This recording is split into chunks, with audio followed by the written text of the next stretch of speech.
দেখেন সবে বরাত আসতেছে কিন্তু, ঠিক না? এটাও কিন্তু একটা ক্ষেত্র, এটাও একটা ক্ষেত্র। সামনে রমজান আসতেছে, এটাও কিন্তু একটা, শাবান মাসটা এটাও কিন্তু একটা ক্ষেত্র। শাবান মাস, শাবান মাস পুরাটাই হলো রমজানের প্রস্তুতিমূলক ক্ষেত্র। রমজানের, যে রমজানে যেন তোমাকে রমজান ব্যতীত অন্য কোনো দিকে একটু দৃষ্টি না দিতে হয়, এই জন্য এই মাসটায় তুমি রমজানের জন্য যত ধরনের প্রস্তুতি আছে তুমি নিতে থাকো। আর যখন রমজানকে উদ্দেশ্য করে প্রস্তুতি নিবে তখন এটাও রমজানের ভিতরে অন্তর্ভুক্ত হবে। আচ্ছা, একটা কথা যদি আপনাদেরকে জিজ্ঞাসা করি, কোনদিন বইটাই পড়ছেন? বই পড়ছেন? বইতে সূচি থাকে না? মন্তব্য থাকে না? হ্যাঁ থাকে। ওটা কি কিতাবের অন্তর্ভুক্ত না আউট? হ্যাঁ, বুঝি না, সবাই মানতেছে না।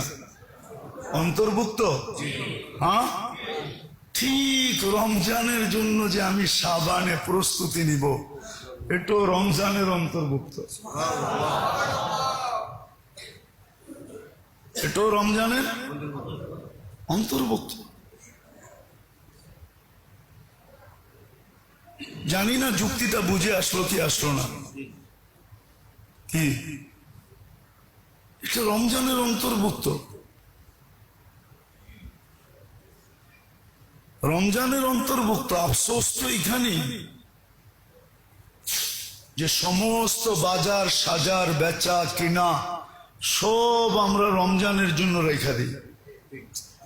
সব সব একটা কথা মনে উঠলো, এই জন্য বলতেছি, আমাদের ব্যবসায়ীরা সবসময় হাহাকার করে কেন জানেন? দুই তিনটা কারণে। কয়টা? আপনার তো চাকরি করেন, মালিক হাহাকার করে না? সারা বৎসর কি মনে হয় যে ওর সারা বৎসর চৈত্র মাস, ঠিক না? কেন জানেন? একটু ভালো মতে শুনেন, কিন্তু ভালো মতে শুনেন। আব্দুর রহমান ইবনে আউফ রাদিয়াল্লাহু তাআলা আনহুকে জিজ্ঞাসা করছে যে আপনি এত বড় ধনী হইলেন কি করে? তো বললেন যে আমার ব্যবসার 4টা নিয়ম। কয়টা? কয়টা নিয়ম? 4টা নিয়ম আমার ব্যবসার। ব্যবসার 4টা নিয়ম। আমি বাকি কোনোদিন কিনিও না, বাকি কোনোদিন বেচিও না। এটা বিশ্লেষণ করলে এটার জন্য আবার আলাদা একটা দিন লাগবে, একদিনে হবে না, কয়েকদিন এটার উপরে আলোচনা করতে হবে। জানি না কেন মনে উঠলো আজকে, এতদিন মনে ওঠে নাই। উনি বলেন যে আমি কখনো বাকি কিনিও না, বাকি বেচিও না। এলো দুইটা, বাকি কিনিও না, বাকি বেচিও না।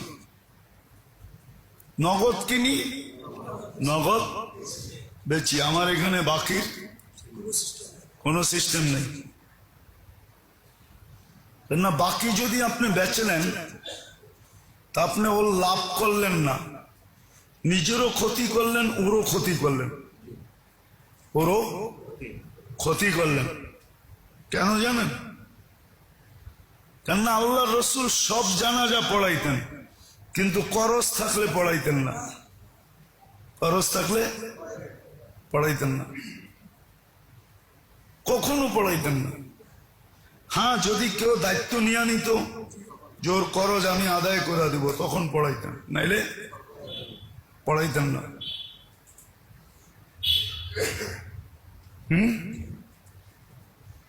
আপনি বাকি দিয়ে আরেকটা ক্ষতি করলেন। আরবি